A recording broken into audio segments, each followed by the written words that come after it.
Welcome viewers. Today I will discuss poem, and the name of this poem is John Brown, written by Bob Dylan, a modern American poet. So John Brown, a lyric poem because it was composed as a song. It was anti-war song, the American folk song, and he won Nobel Prize for the song of American tradition. Here in this poem, we will see an American mother who is sending her son to the war front, the mother of a soldier. The mother is very proud of his soldier son. The love and passion is not the actual matter of fact to the mother. The only fact is that she wants to have a lot of medal. See the text written by Bob Dylan. First line starting, John Brown went off to war to fight on a foreign shore. John Brown went to fight for his country, land. Where he went? Actually, he was sent to the abroad to fight. His Mama means the mom of John Brown. Here John Brown is the hero. John Brown is the soldier who was sent by his mom. His mom sure was proud of him. And the mother of John Brown was proud, very much proud, because her son is a soldier and a hero. He stood straight and tall in his uniform and all. This is the physical figure of the soldier, and he is now in his uniform. His mama's face broke out all in a grin. The face of the mother of John Brown is very glorious, is full of pride, because she is the mother of a hero, a soldier. The mother is telling, "Oh son, you look so fine. You are very beautiful to look at now. I am glad you are a son of mine, giving you the birth. I am the mother, very proud of you.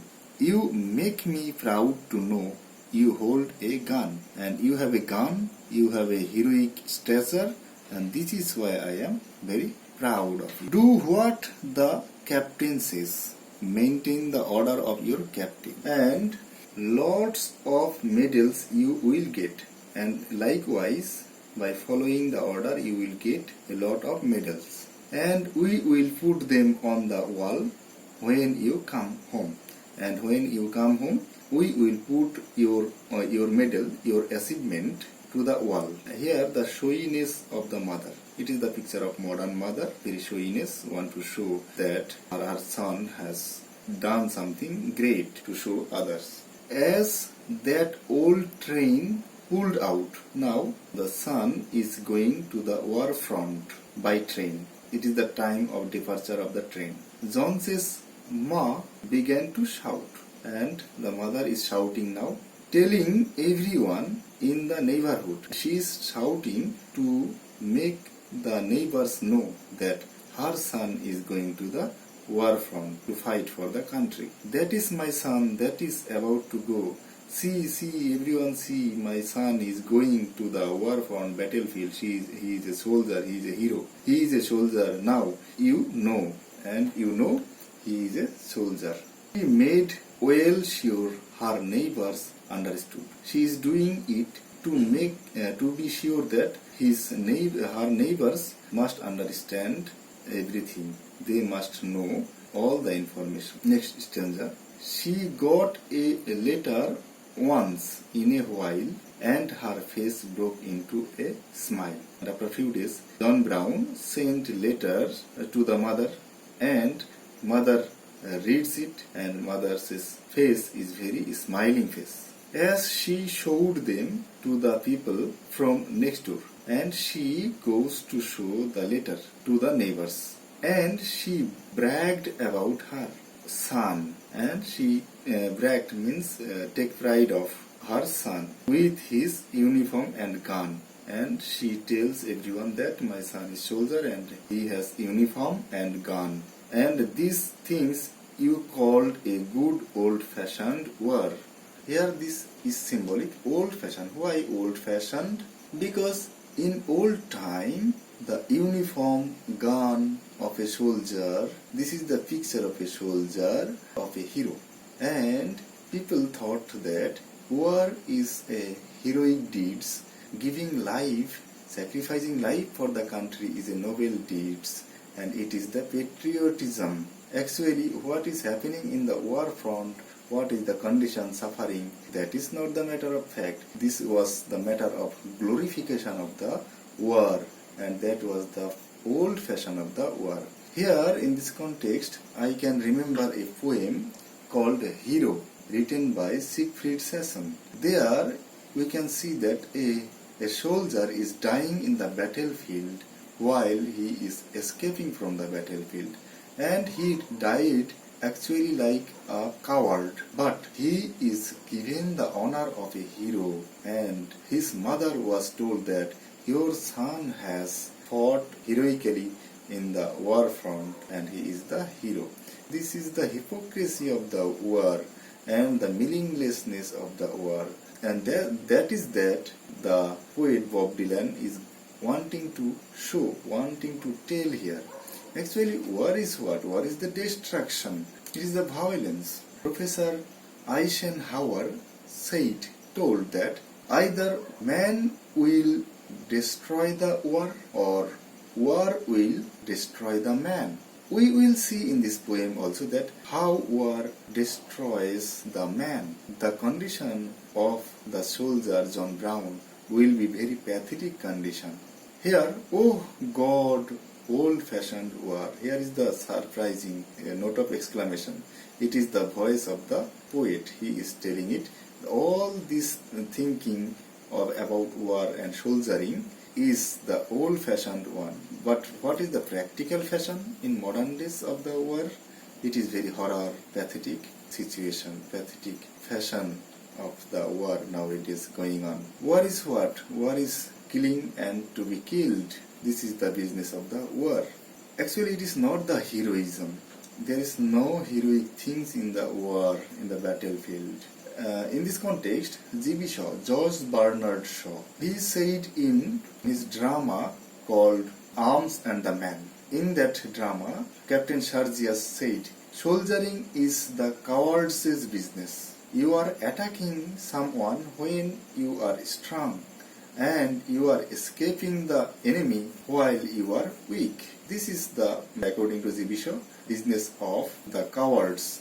And in the film like Border, there we see that soldiers are killing each other even without knowing each other. They are killing someone who is like him, with the gun, with the dress, and with the ambition of everything. A soldier is killing a soldier. There is the business of not the hero, that is not the deeds of the hero. Actually, that is savagery. It is uncivilized. The soldiers are doing the same in the battlefield. It is not a civilized business. Then the letters cease to come. After some days, for a long time, letters are not coming to the mother from the son. They cease to come for about 10 months, or some, the letters are not coming for 10 months. Then a letter finally came saying, go down and meet the train. Go to the train because in the train something is coming for you. This is written in the letter, last letter. Your son is coming home from the war. You must go down to the train to meet him. This is the last letter. She smiled and went right. Getting the letter, she became very happy and she smiled and went right down. She looked everywhere around. In the station, in the train, he looked and she searched for him, for son. But she could not see her soldier son in sight. In the eyes, by the eyes, she cannot see the son, soldier son. But as all the people passed, she saw her son. Lastly, after the departure of every passenger, lastly he saw her son at last. When she did, she could hardly believe her eyes. She saw the son, and she couldn't believe her eyes. Oh, his face was all shot up, and his hand was all blown off. What is the condition of the son? The son's face was all shut up. The face is not the face at all now. It is very another face. And hands was all grown, and the son is now handless. In the war, the son has lost his arms, hands, and his face is disfigured. So mother is not realizing or cannot understand which one is her son. Here the loss of identity. War takes the identity. War seizes the identity of the mother and the son. And he wore a metal brace around his waist. Around his waist there is a metal brace to support him. He whispered kind of slow. He cannot, the soldier now, John Brown, cannot speak. The war takes out his speech. In a voice she did not know, the son only whispers, and the mother cannot realize the whispering sound. While she couldn't even recognize his face, the mother cannot see the son. So here war takes the everything from the man, his identity, the identity of mother also, his speech, language, everything. Oh Lord, not even recognize his face. This is the voice of the poet. Oh, tell me, my darling son, pray tell me, what they done? What has happened to you? How is it you come to be this way? What make you this condition? He tried his best to talk, but his mouth could hardly move. The son tries to talk but failed, and the mother had to turn her face away. The mother is turning her face away from the son because she cannot tolerate the agony, the wound which is now with the son. The mother turns away. That means this is the distance being made by the war. And here there is a metal support. The support is lost by the war. The man, the soldier, loses his support. In this context, I can remember the poet Wilfred Owen. Wilfred Owen wrote, "My subject is war, the pity of war." The poem is in the pity. Actually, the war poets, the anti-war poets actually shows the pity of war.